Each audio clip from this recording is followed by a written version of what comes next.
হাদিসে কুদসি আল্লাহ বলেন যে আমার ওলির দিকে চোখ রাঙায়া কথা বলে, যে আমার ওলিকে টিটকারি করে কথা বলে, যে আমার ওলির সাথে দুশ্মনী রাখে, আমি আল্লাহ তার বিরুদ্ধে যুদ্ধ ঘোষণা করলাম।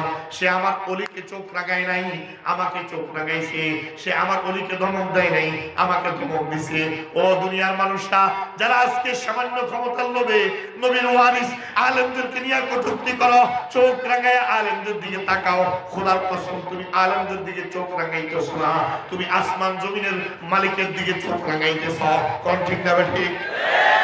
চোখ এটা থাকতো না যে আঙ্গুল তুলতেছ, তুমি তো নবীর ওয়ারিসের গাড় মটকানোর কথা বলো নাই, তুমি তো আল্লাহর বিরুদ্ধে যুদ্ধ ঘোষণা করো। আমার রব যেদিন ধরবে এদিন তোমার ঘাড় তোমার বাপে কবর তুইটাই অবরকে করতে ঠিক না ঠিক বলেন না? নিরীহ পায়া সহজ সরল পায়া বুড়ি গঙ্গা বাসিয়া দিবে আলেমদের, ঘাড় মটকা দিবে আলেমদের। আল্লাহ বলেন আয়।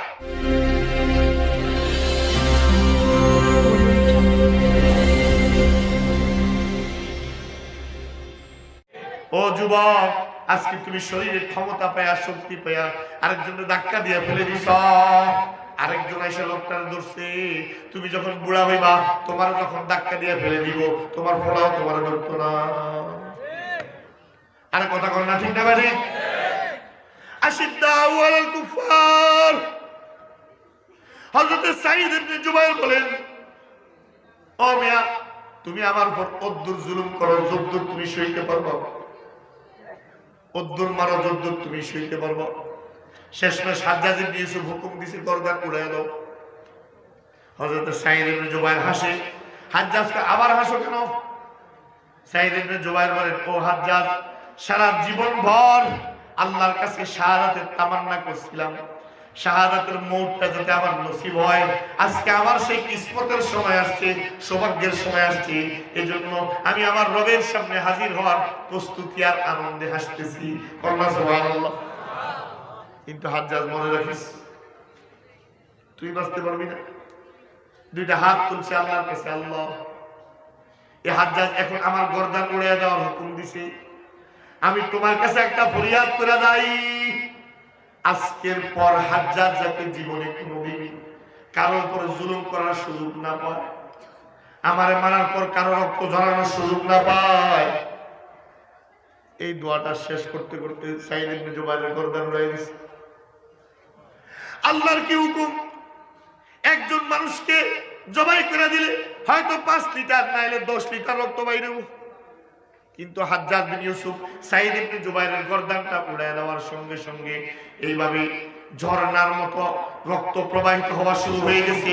রাজ দরবারের যতগুলা লোক ছিল তাদের এই কবজি বেয়ে উপরের দিকে, কারো হাঁটু, কারো এই হাঁটু আর কবজির মাঝামাঝি পর্যন্ত রক্তে সব ডুবে গেছে। রক্তের এই অবস্থা দেখে হাজ্জাজ ইবনে ইউসুফের ভিতরে একটা ভয় ঢুকে গেছে, বড় ভুল করে আলাইলাম, অমুকরে মারছি, তমুকরে মারছি, অমুকরে মারছি, তমুকরে মারছি, কিন্তু আজকে এমন একটা লোকের গায়ে হাত তুলছি, আজকে এমন একটা লোকের গর্দান উড়াইয়া দিছি, যার গর্দানের তরবারি রাখার লগে লগে আল্লাহ আমার বিরুদ্ধে যুদ্ধ ঘোষণা করে দিছে। মান আদালি ওয়ালিয়ান ফাকাদ আযানতুহু বিল হারব। হাদিসে কুদসি আল্লাহ বলেন যে আমার ওলির দিকে চোখ রাঙায়া কথা বলে, যে আমার ওলিকে টিটকারি করে কথা বলে, যে আমার ওলির সাথে দুশ্মনী রাখে, আমি আল্লাহ তার বিরুদ্ধে যুদ্ধ ঘোষণা করলাম। সে আমার ওলিকে চোখ রাগায় নাই, আমাকে চোখ রাগাইছে। সে আমার ওলিকে ধমক দেয় নাই, আমাকে ধমক দিছে। ও দুনিয়ার মানুষরা, যারা আজকে সামান্য ক্ষমতার লোভে নবীর ওয়ারিস আলেমদেরকে নিয়ে কটূক্তি করো, চোখ রাঙায় আলেমদের দিকে তাকাও, খোদার কসম তুমি আলেমদের দিকে চোখ রাঙাইতেছ না, তুমি আসমান জমিনের মালিকের দিকে চোখ রাঙাইতেছ। কোন ঠিক না ঠিক? চোখ এটা থাকতো না যে আঙ্গুল তুলতেছ, তুমি তো নবীর ওয়ারিসের গাড় মটকানোর কথা বলো নাই, তুমি তো আল্লাহর বিরুদ্ধে যুদ্ধ ঘোষণা করো। আমার রব যেদিন ধরবে এদিন তোমার ঘাড় তোমার বাপে কবর তুইটাই অবরকে করতে ঠিক না ঠিক বলেন না? নিরীহ পায়া সহজ সরল পায়া বুড়ি গঙ্গা বাসিয়া দিবে আলেমদের, ঘাড় মটকা দিবে আলেমদের। আল্লাহ বলেন আয়। তোর আগে ফেরাউন চেষ্টা করছিল, ফানির ছুবা করছে। তোর আগে নমরুদ চেষ্টা করছিল, মশাই মারছে। তোর আগে আবু জাহাল চেষ্টা করছিল, নাবালেক 2টা বাচ্চা গলা কেটে হত্যা করছে। ঠিক না ভাই বলেন? তোরা কি পরিণত হবে? সাইদ ইবনে জুবাইর গর্দান উড়িয়ে দিছে, হাজ্জাজ ইবনে ইউসুফ পাগলের মতো হয়ে গেছে।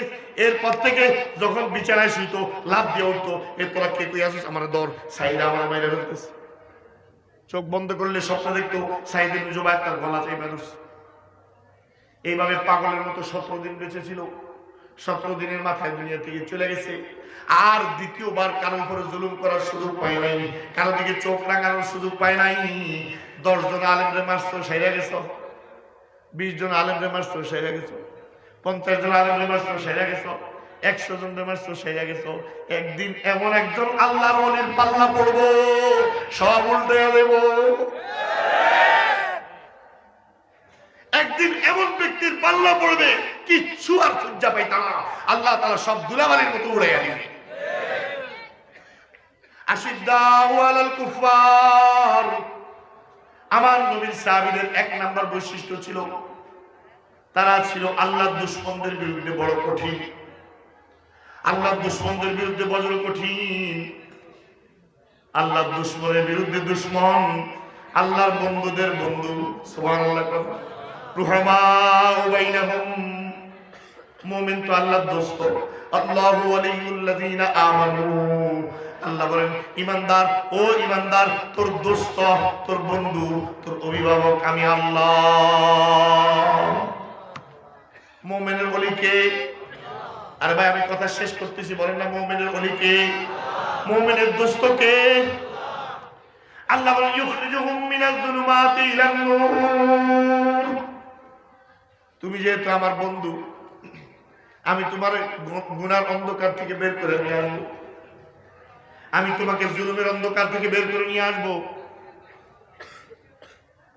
ওয়াল্লাযীনা কাফারু আউলিয়াউহুমুত তাগুত ইউখরিজুনাহুম মিনান নূরি ইলাল যুলুমাত। আর যারা কুফরি করে তাদের দোস্ত হইল শয়তান, শয়তানের দোসররা। তারা ওই তাদের দোস্তগুলাকে হেদায়েতের রাস্তা থেকে গুমরাহির রাস্তার দিকে নিয়ে যায়। ও আমার ভাইরা, আল্লাহ বলেন আমি মুমিনের ওলি। আর আল্লাহ তাআলা এই আয়াতের মধ্যে বলেন রুহামাউ বাইনাহুম। এই কারণে যারা মুমিন তারা একজন আরেকজনের দোস্ত, একজন আরেকজনের প্রতি বড় রহম দিল, একজন আরেকজনের প্রতি বড় প্যার রাখে, বড় মহব্বত রাখে, বড় ভালোবাসা রাখে। ও ভাইরা আমার, এত ভালোবাসা একদল মুহাজির সাহাবী মক্কা থেকে জানমাল সব কোরবানি করে মদিনায় আসছে। আরেক দল আনসারী সাহাবী বাপের বিড়াটা 2 ভাগে ভাগ করে অর্ধেক মুহাজির বাইরে দিয়ে দিছে। বাপের খেজুর বাগানটা মাঝখান দিয়ে 2 ভাগে ভাগ করে অর্ধেক মুহাজির বাইরে দিয়ে দিছে। নিজের 2 জন স্ত্রীর মধ্যে একজন তালাক দিয়ে মুহাজির ভাইয়ের কাছে বিয়ে পড়াই দিছে। পৃথিবীর ইতিহাসে এমন কোন নজির কোনদিন কেউ খুঁজে বের করতে পারবে না। রুহামাউ বাইনাহুম, একজনের প্রতি আরেকজন কত সদয়, কত মেহেরবান, কত রহমতওয়ালা, কত দয়ালু। দেখেন না ভাই, ইয়ারমুকের যুদ্ধ চলতেছে, 8 জন সাহাবী লাগাতার পিপাসার্ত শেষ নিঃশ্বাস ত্যাগ করতেছে। একজন পানি নিয়ে আসছে, বলে পানি পানি পানি। পানি মুখের কাছে নিছে, পাশের থেকে আওয়াজ আসতেছে পানি পানি। কয় ভাই আমার পানি লাগবে না, আমার পাশের বাইরের পানিটা, পাশের বাইরের পানিটা দাও, বোধহয় তার প্রয়োজন আমার থেকে আরো বেশি। পাশের বাইরের কাছে পানি নিয়ে গেছে, তো এই পানিটা মুখের মধ্যে দিবে, কানে আওয়াজ আসছে, পাশের জন বলে পানি পানি। ভাই তার কাছে নিয়ে দাও, পাশের জনের কাছে নিছে, আবার পাশের থেকে আওয়াজ আসতেছে পানি পানি। কয় ভাই পাশের জনের কাছে নিয়ে দাও। এইভাবে যাইতে যাইতে 8ম জনের কাছে যখন গেছে, যাইয়া পৌঁছার আগে সে দুনিয়া থেকে চলে গেছে। এবার আবার 7ম জনের কাছে ফিরে আসছে, দেখে তিনিও চলে গেছে। আবার 6ষ্ঠ জনের কাছে ফিরে আসে, দেখে যে তিনিও চলে গেছে। এইভাবে একজন আরেকজনের প্রতি হৃদ্যতা আর ভালোবাসা দেখাইতে গিয়া এই 8 জন সাহাবী সবাই জীবন দিছে। শেষমেশ 1 ফোঁটা পানি কেউ পান করতে পারে নাই। জোরে কন্যা সুবহানাল্লাহ। যে মুসলমানরা নবীর জীবন থেকে, নবীর সাহাবীদের জীবন থেকে এই শিক্ষাটা নিবে, ওই মুসলমানরা যেই দেশে থাকবে ওই দেশ হবে শান্তির দেশ, ওই দেশ হবে রহমতের দেশ। আজ এক মুসলমান আরেক মুসলমানের প্রতি কত নিষ্ঠুর হইলে, আরেক মুসলমানের হক মাইরা খায়, আরেক মুসলমানের বিরুদ্ধে ষড়যন্ত্র করে, আরেক মুসলমানের মাল নষ্ট করে, আরেক মুসলমানের ইজ্জত নষ্ট করে। কথা কন্যা ঠিক না ঠিক?